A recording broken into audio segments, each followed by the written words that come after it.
Good evening. The Friends of Otwell meeting went well, and new plans for a 75-acre park in Jasper have been determined.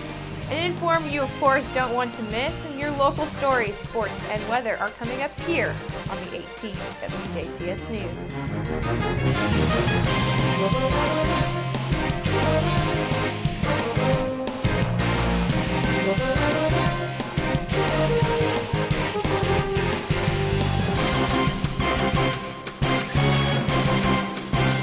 This is the 18 WJTS News. Good evening. I'm Charlotte Olson. The board of directors from the organization Friends of Otwell have been meeting on a weekly basis and at least once a month with the community of Otwell to discuss the closings of Otwell Elementary School. This year, Otwell outperformed Winslow Elementary and Petersburg Elementary on the ISTEP by more than 30%, and Otwell had a passing rate of 74.7%, with Winslow at 38.3% and Petersburg at 42.9%. Regardless of this success, it is still being closed due to the amount of students they have. The most recent meeting with the community members was on Tuesday the 12th, where they had a good turnout regardless of the severe weather. At this meeting, there was progress of ideas and plans to help the community come out of this pressing issue, and talks of several different kinds of fundraisers for the charter school that they have in mind were also discussed. The name selected for this potential charter school is Otwell Miller Academy. The board president, Mike Houch, an associate professor of agricultural studies at Vincennes University for 25 years, shares that he has met with a company from Louisville, Kentucky, and that they have sent him some preliminary drawings for a building that may house the charter school, and have also determined preliminary cost estimates as well. An innovative idea is to also consider portable schools. They had a good response out of the community on Tuesday regarding these preliminary visions, and they are confident with this progress. Vice President Robert Rhodes, a retired U.S. Air Force colonel, is working on the application to implement the charter school, and Tuesday was the deadline for the letters of support from the community. One of the many concerns is that the outcome of the school closing will have a long-term effect regarding the loss of business around the town. VP Rhodes makes connection to the other schools around Otwell that are going through the same crisis. One of the things that Mike and I have both been concerned about from the very, very beginning is that this not become, one, a political issue, and two, that it is seen not as an Otwell problem, but as a larger area problem, one that encompasses not only Pike County, but you're beginning to see signs of it in Dubois County with the Celestine issue, and counties all over Indiana are beginning to deal with this. This isn't something that should be divisive. This is something that ought to bring us all together as citizens and as parents, grandparents, people concerned about the future, particularly the future of education, and that's what's driving us. Both Houch and Rhodes have been leaders of the Friends of Otwell board and have dedicated their time along the rest of the board to take charge on this issue in their community. For more information, or if you would like to help the charter cause, you can visit their website at http://www.friendsofotwell.org. Tuesday afternoon, the Jasper Park Board formally adopted design plans for a 75-acre park known as the Parklands, which is going to be located in the center of the community. Of course, back in 2013, the city purchased the 9-hole golf course formerly known as the Jasper Country Club, and soon a public advisory committee recommended it to be developed using a managed meadow approach.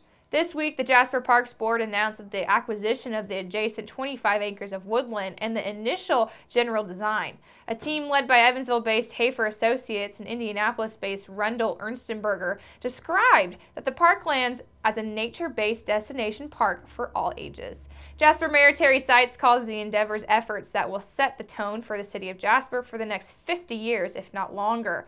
Now, the proposed build-out has a price tag of over $5 million, which has been greatly reduced through the generosity of over $1 million in charitable giving leveraged at matching funds for the Bicentennial Nature Trust and Indiana Heritage Trust. The funds come from the children of longtime Jasper businessman Jerry Sager and his wife Lilla, as well as the Grammasbachers, the Nordoffs, and the Eversman families, who owned the newly acquired land before.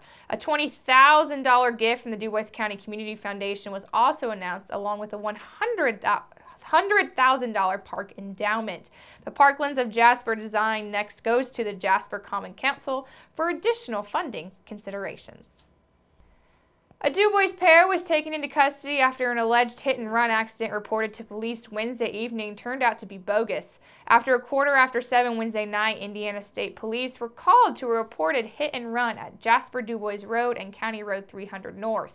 A trooper arrived to find a crossover SUV with damage to its left rear corner parked on the side of the road with its flashers activated. 40-year-old Pamela Kissel of Du Bois told police that the damage was from a hit-and-run by police. However, they say they immediately realized that that could not have been the case. Authorities say it was later determined that 49-year-old Marshall Johnson, also of Du Bois, was driving the vehicle when it slid off the road and struck a stop sign. Authorities say that Johnson eventually admitted to being the driver when the car slid and hit the sign. Police booked Kissel and Johnson into the Du Bois County Security Center on misdemeanor counts of false information. Johnson was also charged with the misdemeanor count of driving while suspended with a prior conviction for that offense. Police also cited Kissel for permitting an unlicensed driver to operate her vehicle. This just in on the 18 WJTS News. The avian influenza, or bird flu, has killed 60,000 turkeys at a Du Bois farm. According to Public Information Director Denise Durr from the Indiana State Board of Animal Health, there is a farm in Du Bois County affected by the highly pathogenic H7N8 avian influenza, which is more commonly known as the bird flu. For Indiana, this is the first case of a commercial flock to contract the bird flu. There were 60,000 turkeys which were infected by the disease in 10 barns on one farm in Du Bois County. The turkey barns are now being depopulated to control this disease. At this time, there is no other farm affected by the disease. According to officials, avian influenza does not present a food safety risk. Poultry and eggs are safe to eat. The Centers for Disease Control considers the risk of illness to humans to be very low. This marks the first case of avian influenza in Indiana in 2016. While the disease was found on 219 sites in 16 states in the United States last year, Indiana only had one backyard flock of 76 birds affected in 2015.